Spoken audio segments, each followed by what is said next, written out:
Estamos de volta agora para o terceiro bloco. Neste, vamos tirar as dúvidas sobre direito do trabalho. Quem vai responder ao quadro Fala Cidadão é o juiz do trabalho, Wagson Filho.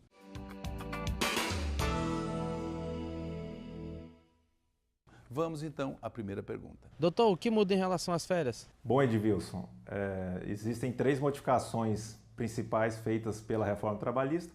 A primeira diz respeito ao fracionamento das férias em até 3 períodos, logicamente com a anuência do empregado.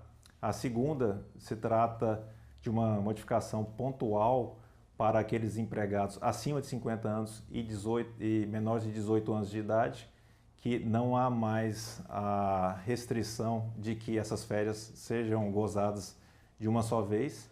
E a última modificação diz respeito à vedação de que o início das férias se dê no período de 2 dias que antecede feriados e o descanso semanal remunerado. Eu me chamo Fabrício Lima Cunha, eu gostaria de fazer uma pergunta. Doutor, a perda do direito do trabalhador? Fabrício, excelente pergunta. Bom, eu acredito, opinião pessoal minha, que a reforma trabalhista ela tenha tido um déficit democrático na sua aprovação, o que dá a entender que a maioria dos dispositivos tenham retirado alguns direitos da classe trabalhadora em detrimento de um acréscimo, de um incremento de direitos para o polo patronal. Mas, independentemente disso, acredito que não haverá extinção de direitos na questão dos contratos de trabalho em vigor, já que nós temos que observar tanto as tratativas do contrato de trabalho, bem como os direitos adquiridos ao longo dessa relação de emprego. Doutor, como é que ficará as horas extras e as renegociações das folgas? Bom, Diego, a Constituição Federal ela estabelece alguns limites para a jornada de trabalho. Um é o limite diário de 8 horas e o outro é o limite semanal de 44 horas.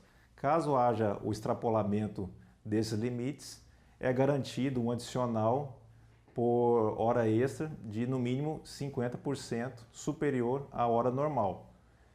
E em relação às folgas, a reforma trabalhista trouxe algumas novidades, principalmente no estabelecimento de acordos de compensação de jornadas, os quais podem ser feitos de forma semanal, mensal, semestral e anual.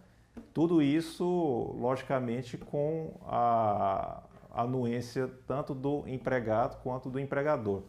Nesses acordos de compensação de jornadas, é estabelecido o acréscimo do trabalho em alguns dias e a folga em um momento posterior, de acordo com a vontade das partes.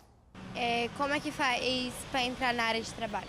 Diana, a Constituição Federal proíbe o trabalho em condições insalubres, periculosas e penosas para os menores de 18 anos, bem como qualquer tipo de trabalho para os menores de 16 anos, à exceção do contrato de aprendizagem para os maiores de 14 anos. Acredito que a sua dúvida ela deva ser respondida pela possibilidade do estabelecimento de um contrato de aprendizagem. É um contrato especial que é regido pela CLT para o prazo determinado e ele visa a estimular essa formação metódica da aprendizagem. Então, como dica, eu repassaria a possibilidade de um contrato de aprendizagem no seu caso. Meu nome é Cleiton Mendonça, eu trabalho com joias. Eu queria saber em que ônus acarreta quando a empresa ela dá uma justa causa para o funcionário, tanto para um lado quanto para o outro. Cleiton, obrigado pela pergunta. É uma questão bem recorrente na área trabalhista. Em relação ao seu questionamento, a falta grave é aquele ato faltoso do empregado que faz cessar a confiança da relação de emprego. Esse ato faltoso pode ser caracterizado como uma improbidade administrativa, uma incontinência de conduta, um mau procedimento, insubordinação, indisciplina, dentre outros. A justa causa, ela ocasiona a perda de alguns direitos para o empregado, como, por exemplo, a perda do aviso prévio, das férias proporcionais, do 13º proporcional, da multa de 40% do FGTS, do saque do FGTS e inclusive da habilitação para o seguro-desemprego. Em relação ao polo patronal, acredito que o ônus que sobrecarrega o empregador é justamente a reposição no quadro desse empregado faltante, a reposição e a qualificação desse novo empregado. Quais são os meus direitos futuros como microempresário? Qual direito eu tenho? Francisco, excelente pergunta. Inclusive, em audiências trabalhistas, nós nos deparamos com essa situação. Eu acho que na condição de microempresário, a melhor forma é o enquadramento e a formalização da sua atividade para a MEI, que é o microempreendedor individual, que é regulamentada pela Lei Complementar 128 de 2008.